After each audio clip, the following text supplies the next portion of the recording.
baby. I'm so excited. We're finally gonna start decorating and decking this place out. So we're on a good stretch of this event now. So today I'm gonna end up doing lighting, at least part one of lighting. So I'm gonna start with overhead lightings, just with normal light bulbs. These are color changing. Yes, I do get a remote. So I will leave a link in the description if you guys are interested in these. I got all my lighting on Amazon, but I've never used these before. But just changing the overhead lighting will overall make this space whatever color I choose. So I think that could be fun. And then I also got strip lighting to go around my old woman curtains, which already has its own feel of drama, but this will definitely increase that drama a little bit. And then especially later on in a couple days when we put the bats around, it's really gonna make this space, I think, the whole curtain side, be the focal point of the room. So that's exciting. This is the foundation for a lot of the fun, zhuzhy stuff. So let's go ahead and get started. We'll go ahead and put these in first just because they should be simple, and then I'll figure out how to actually put up these strip lights. Let's go.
Okay, I'm so excited.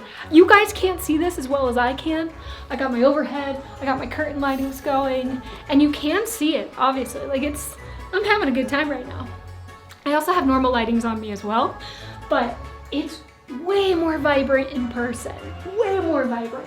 So honestly, if you're thinking about doing some lighting for Halloween, or even just cause for the little mood, a little atmosphere, I highly recommend both of these things.